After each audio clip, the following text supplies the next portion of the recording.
Welcome to the Nevis Newscast for Monday, January 7th, 2019. I'm Donis Wilkinson Keynes. The general public is invited to attend a town hall meeting which will be hosted by the National Security Strategy Formulation Committee under the chairmanship of former Minister of National Security Dwyer Astafan. The town hall meeting will take place from 5 to 7:30 p.m. on Wednesday, January 9th, 2019 at the St. Paul's Anglican Church Hall. The public's concerns relating to crime reduction and prevention will be addressed at this forum. Meantime, among other consultations, the National Security Strategy Formulation Committee will be a meeting with members of the media from noon to 12:30 p.m. on Wednesday, January 9th, 2019 at the St. Paul's Anglican Church Hall. Throughout the day, the National Security Strategy Formulation Committee will also meet with government agencies, hoteliers and other tourism partners and the business community, Nevis Christian Council and the Nevis Evangelical Association, as well as political parties, Nevis Reformation Party and Concerned Citizens Movement, CCM. Premier the Honorable Mark Brantley recently commended the Nevis Division of the Royal St. Christopher and the Nevis Police Force, whom he noted is performing well above average in terms of its crime detection rate. We have had a situation where our detection rate in 2016 was 58%. That fell in 2017 to just above 50%. And this year, based on what we've seen thus far, we are at 52.3%. When compared to international standards, we are well above, in fact, nearly double what we see as the acceptable rate internationally. I think that ought to encourage you, not to say that you're doing so well that you don't need to continue working hard, but rather encourage you in the sense of saying that your hard work has been paying off. The Nevis Island administration has consistently demonstrated its commitment to the police force, Premier Brantley also noted when he delivered an address during the recently held Commissioner's Lecture for Division C, the Nevis Division. We have no constitutional mandate for security, but that has not stopped us from spending money in Nevis to try and help the situation. I believe that the High Command will acknowledge that whenever they've come, we have sought to do what we can. If it has been vehicles, we have sought to provide. The Gingerland Police Station, the Cotton Ground Police Station, we are now building what looks like a 5-star hotel over there in Newcastle.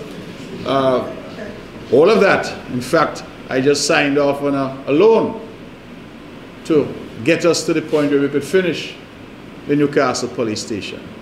Those are usually the responsibilities of the federal government. And certainly we could have used that $6 or $7 million to do something different. But I say it simply to say that the NIA, the Nevis Island Administration, has stepped up time and time again, even where some would say that is not our responsibility. And that I feel has been consistent. I'm not making a political statement because it happened under Joseph Parry as Premier, it happened under Vance Amry as Premier, and I hope so long as I'm here it will continue to happen under Mark Brantley as Premier. The Premier pledged that the NIA will continue to support the police. What we ask of you is that you be professional in the carrying out of your duties. I want to commend each and every one of you. I know the sacrifice that you make.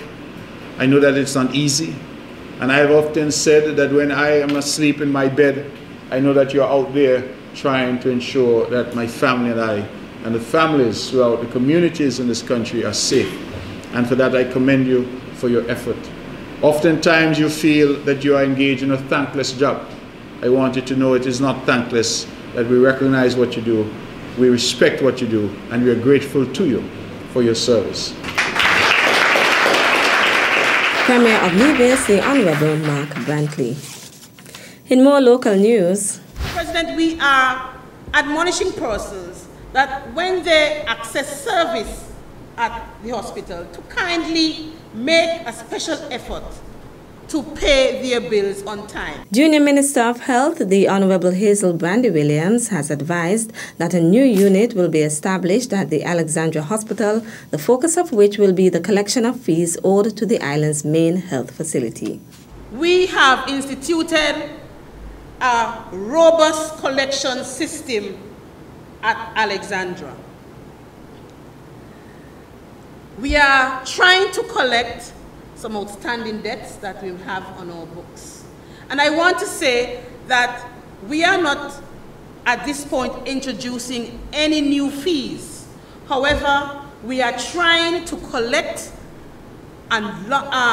most of the outstanding fees or outstanding debts that we have had at Alexandra over the years. We have 2 persons working in that unit so far, and based on the new system that we have put in place, we have seen a number of new initiatives being put in place in terms of collection. And so we have seen most of our outstanding debts collected. During the Nevis Island Administration's 2019 budget debate, Minister Brandy Williams noted that in 2019, the Ministry of Health hopes to establish a full-fledged collections unit at the hospital. It is envisaged, once we are to put things in place, we will be able to collect all the outstanding amounts while at the same time remaining current with our bills. Mr. President, we are admonishing persons that when they access service at the hospital, to kindly make a special effort to pay their bills on time. If they cannot in any way pay the full amount, then we have payment plans that they can enter into. And so at the end of the day, they will be able to pay their full cost for using the services at Alexandra. Junior Minister of Health, the Honorable Hazel Brandy Williams. Still to come, I want to thank my husband and my children for the support. We'll give you the details after this break.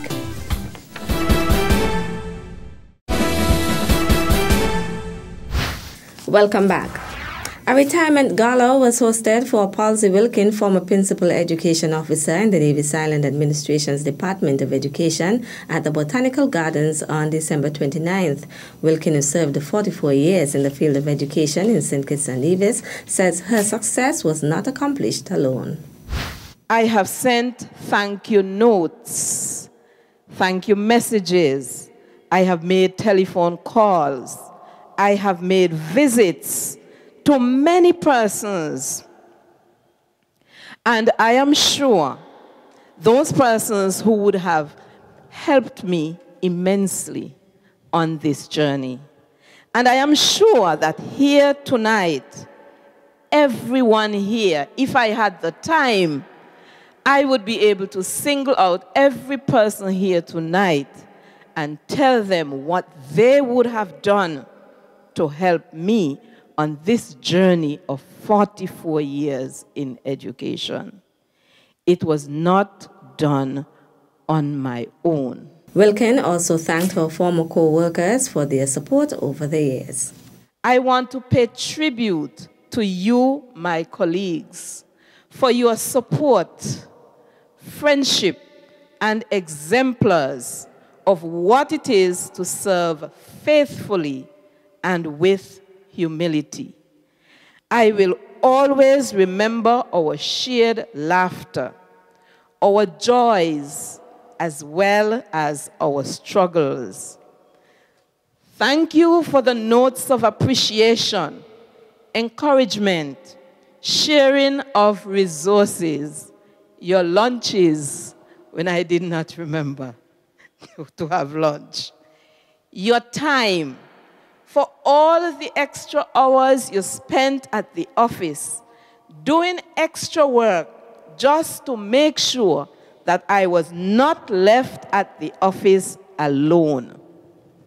But most of all, for your sincerity and trust. She also made special mention of her immediate family, her husband, Pearlie Van, daughter, Ajadi, and son, Akil, and thanked them for their love, support, and patience over the years. She also presented them with a plaque to signify her gratitude. The evening was filled with a number of toasts and remarks by family members, friends and former co-workers, including Federal Minister, former Premier of Nevis and the Minister of Education, the Honorable Van Semri, as well as Junior Minister in the Nevis Island Administration, the Honorable Hazel Brandy Williams. The feature address was presented by Deputy Governor General, Her Honor Hailita Liburd, a former Principal Education Officer, while the profile of Palsy Wilkin was read by former school principal Marian Lescott. The organizers of the Nevision Invasion for Sugar Mass 47 in St. Kitts are describing the initiative as a success. They are also expressing appreciation to all the persons who contributed. It kicked off with an event called the Nevision Showdown that was held in the circus in Bastia, and we featured a number of Nevision bands and artists. We had a wonderful turnout, and the audience was very appreciative of the effort that we made and the entertainment that was provided. And I'm confident that when we do our follow-up, it would have even a greater impact and a larger audience. We then followed up with representation in a number of the Sugar Mass shows, and we climaxed with the parades on the 31st, which was a junior parade, where we had a contingent from Nevis, spearheaded by Miss J.D. Keynes and of the Badai group. And they had a pretty large contingent, and they went down and participated in the junior parade on December 31st. Nevision Invasion was part of the Ministry of Culture's effort to market the 2019 edition of Culturama to persons on St. Kitts. On the 1st, which would have been the grand parade, we had our music truck, which was decked out with messaging supporting and promoting Culturama 45. And we then followed up with the grand finale on Last Lap, which would have been January 2nd, where we had, once again, we had the music truck, and the sole purpose was to give Culturama 45 a springboard. Corey Tyson, Music Director at the Nevis Cultural Development Foundation, and Antonia Liburd, Executive Director of the Culturama Secretariat, are thanking all who made the initiative possible. We have the Nevis Island Administration through the Ministry of Culture, we have the Core Band, we have LEFCO, the NCDF, Miss J.D. Keynes and Badaye, we have Michael Mills and Olivia Sounds, Ricky Hanley, Samuel Richards and the Wreck Life Movement, Apley of Government Road, Apley and his crew. They were responsible for doing a lot of the construction of the music truck. We have the St. Kitts Carnival Committee, the chairman Noah Mills and Miss Clarissa. They would have assisted us in terms of the junior, being a part of the junior parade. We have the Department of Culture and Mr. Troy Biff Mills. The St. Kitts Fire and Rescue Services would have provided some security for the music truck over the nights that we had to store the equipment and store the truck and all of our equipment that we would have used on the road. So we want to say a big thank you to the St. Kitts Fire and Rescue Services on St. Kitts. We also had the West West Marine Agency, who would have assisted us in getting over the music truck to St. Kitts. We have the crew of Blue Wave, who would have done some transportation for us of our winners, our participants. We also had Etsy, the crew at Etsy, who would have done some transportation for us as well. Mr. Carl Manners, and I want to say a big thank you to Mr. Carl Manners, because he made his front-end loader and flatbed available to us at short notice, and did a wonderful job in terms of allowing the core band to be mobile through the streets of Bastia. We also want to thank Mr. Alexis St. Just of Pro Video Production for the excellent visuals that we would have had on the screens. We also want to thank Kerry Williams of the Department of Information here in Nevis for providing the video ads that were shown on St. Kitts, and any other person who would have contributed towards making this event on St. Kitts, the Nevis invasion on St. Kitts possible. We want to say a big thank you, and we are looking forward to seeing you at Culturama 45. That's how we end this edition of the Nevis Newscast. On behalf of all of us here at the Department of Information, thank you for viewing.